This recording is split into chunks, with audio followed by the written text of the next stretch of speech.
Girl slay. Just again, it took a water glaze and you were mine. It made me love it and begin again. It made me love it and begin again.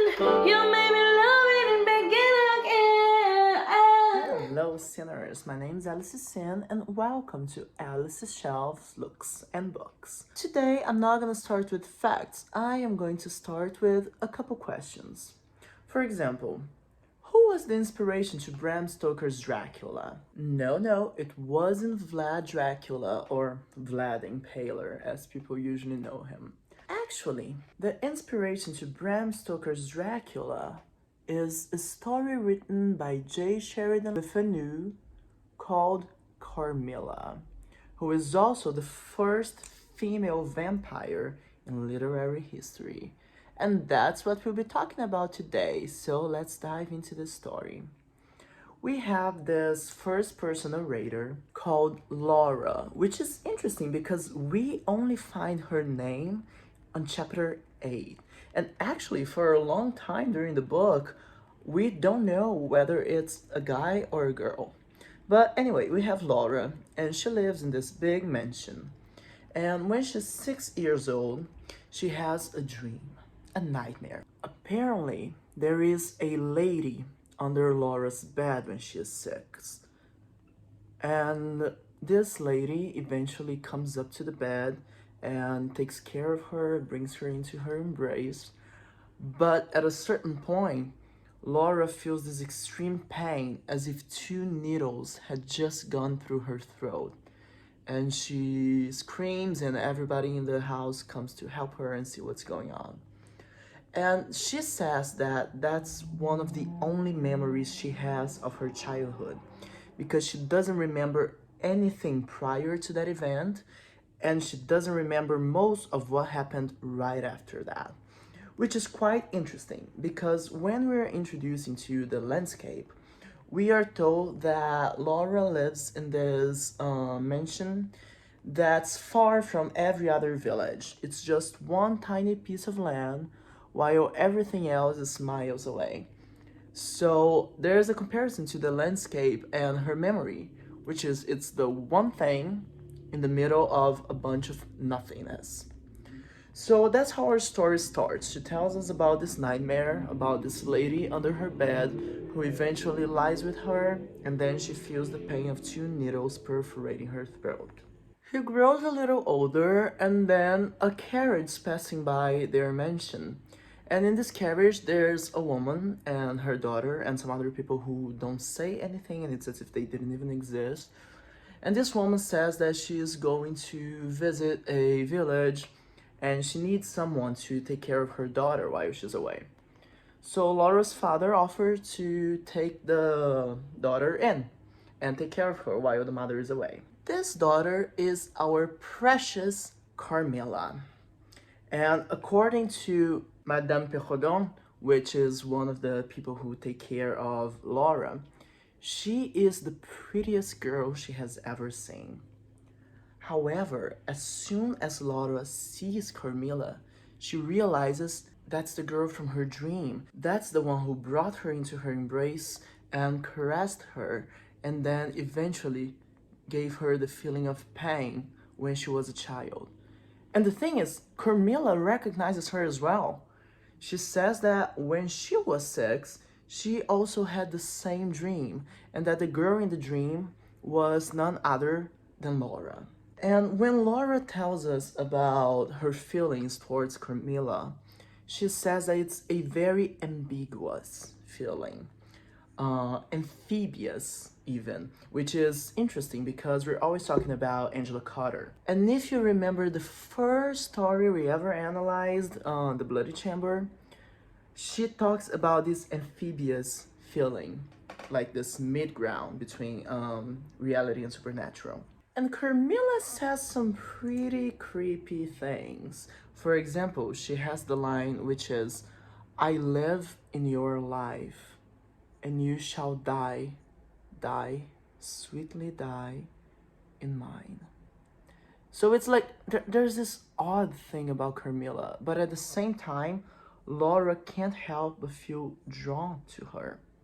So that's why an ambiguous feeling. And then Laura says something really interesting. She says, I don't know you. I don't know myself when you look so and talk so. So Carmilla's presence is not only something that Laura questions the whole time because it's actually a stranger, but she has such a strong presence that Laura loses herself in it. And with all of the dreaming that happens in the book, we can think, this might be a little Freudian of me, but we can think about how the dreams are connected to repression. And as a child or a teenager, even, we can talk about a repression of sexuality in Laura. We'll talk about this at the end of the analysis. Let's keep going. Then they get the news of a funeral that's going on. There's a carriage passing by the place where they live at, heading to the funeral of a girl who died slowly. She saw a ghost during like one of the nights, and then after she saw this ghost, she just started to fade. She started to die slowly until she eventually did. And the problem is that although Laura is like, oh, that's interesting, what happened? Tell me more about it. Carmilla won't hear of it. Carmilla is like, I don't want to talk about it. I don't want to listen to it. I'm mad. I don't want it. I don't want it. I don't want it. And it's kind of weird. Like, why would she do that?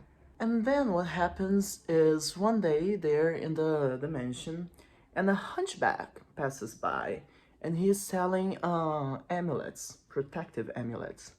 And both Carmilla and Laura get one for them. And then the hunchback notices that maybe Carmilla should go see a doctor, should go see a dentist, because she has very sharp teeth, almost like two needles. And Carmilla gets furious and she casts the man away and starts yelling. And then she fades back into the background and she's like, oh, I'm fine, I just got mad for a second there. So she's really interesting as a character, but it's also kind of hard to understand what's happening. After that, the house receives the news that 3 other girls have died the same way as that first one. They saw a ghost during one of the nights, and then they just started to fade until eventually they died. And that's quite scary for Laura, because she's like, oh my god, I'm a girl, and Carmilla's a girl, and I wonder if something will happen to us, because there's something going on, it's kind of creepy. And then they find an old picture of Mircalla Karnstein, who was a countess in 1698. And the problem is that as soon as they see the picture, it's Carmilla. She looks exactly like Carmilla. And Laura is kind of like, girl, why does this girl from 1698 look exactly like you? And Carmilla's like, we're probably related. I don't know. Why are you asking me about it? What do I know? And then they go on to talk about love. And that's very important because Carmilla being like this pretty young girl, and we're gonna talk a little about vampires and their connection to sex in a couple of weeks, but they have a conversation about love and being in love.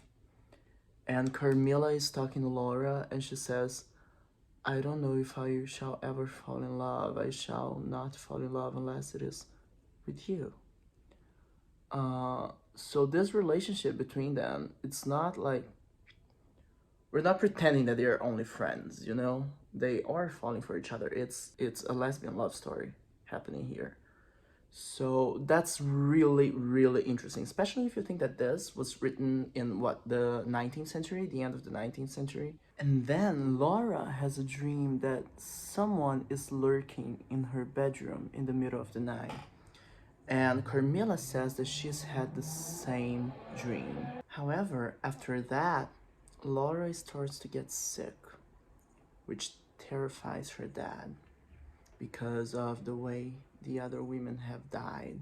And then Laura has another nightmare in which Carmilla appears in her bedroom, soaked in blood, from chin to toes.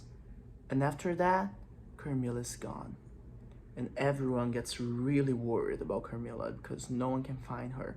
And the door to her room is still locked because Carmilla locks her door every night. She says that it's an old habit. And no one can seem to find her. So they search the castle many times. They're like, where is Carmilla? What happened to her? And everyone's really worried, especially because the women are dying, the girls are dying. And then, out of nowhere, Carmilla is in her drawing room. And they're like, girl, where were you? And she's like, I don't know. I just fell asleep and then I woke up here. And then everyone gets kind of like, guys, should we kind of be worried about that? And then the father says, no, there is nothing to worry about. Carmilla, my dear, did you used to sleepwalk as a child? And she's like, actually, yeah. And he's like, see, it's all good. She probably woke up in the middle of the night and she sleepwalked a while and now she's back, so we don't have to worry about it. But people are kind of like, well, we looked for her in the drawing room and the door was locked. And the dad's like, hey, I said, let's not worry about it. So everyone kind of like, okay, if you say so, let's not worry about it. But it's kind of creepy, dude. So, Laura and her father meet General Baron Spielsdorf, who has just lost his daughter to that illness that seems to be taking upon everyone. And then he stops and he tells them the story of what happened to his daughter. And it's kind of crazy because he had just taken a girl into their house because they ran into a mother who was going somewhere and needed someone to take care of the daughter while she was away, and they couldn't refuse because it was the prettiest girl they had ever seen. And then Laura and her father are kind of like, what? And then this girl was named Malarka. And then the general says that his daughter would be visited at night by a creature that sometimes looked like Malarka, but sometimes looked like a beast. And that happened for some nights until eventually the daughter felt a pain as if 2 needles had just penetrated her throat. And since that night, she started to fade until eventually she died. And then when we get to chapter 13, we have the mention of the word vampire for the first time. And as they're talking about vampires, they say that the only way to kill a vampire is through decapitation. And apparently there's this legend around the place where they live at that now is empty. Remember I told you that they live in a landscape that's far away from everything? Apparently there used to be a village there, but it got decimated by vampires.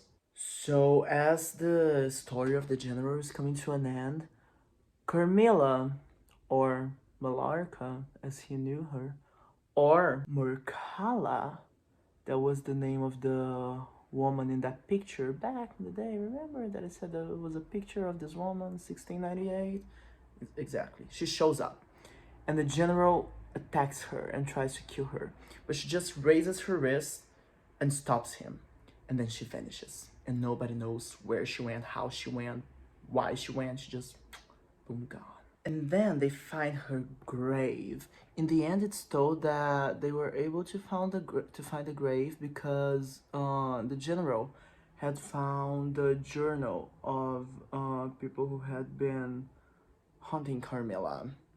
So they find her grave and her body is there, soaked in blood inside a coffin.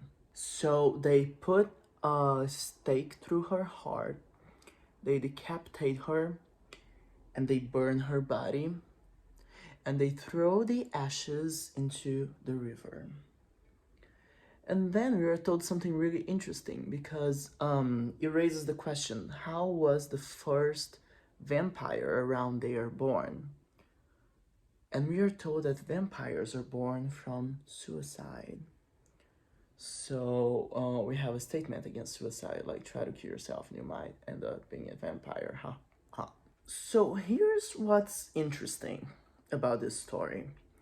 There is a whole statement on the fear of sexual freedom, and vampires are usually connected to sexuality. When we talk about vampires in general, we'll talk about how the penetration and the exchanging of blood is deeply related to sexually transmissible diseases. But the point being that this has a whole statement in it concerning the fear of sexual freedom.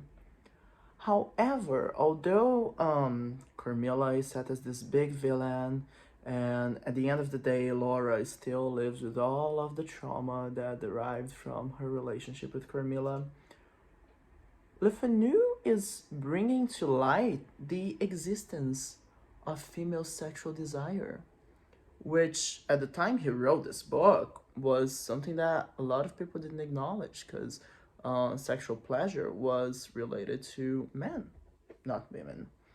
So although there's a statement on be careful, watch out, it's still important to see that he brought that to light when most people didn't. And yes, men are still the ones who come and save the poor woman from everything that derived from her sexual experience with another woman. But even so, at least there's the acknowledgement, you know? And we can think about the fact that Laura still has the scars of everything that happened to her as a matter of repression because Carmilla was the expression of sexual desire, and not only of sexual desire, but of homosexual sexual desire. And although Laura tries to deny it and move on from it, it's still in her. So we go back to the idea of repression. But now let's talk about something really interesting. The real story that may have inspired Carmilla. There was this woman, Elizabeth Bathory, who was a countess, and she got really known for having killed over 600 girls. And not only that, but according to the legend, she would bathe herself in this girl's blood because she believed that that would grant her the power of eternal life.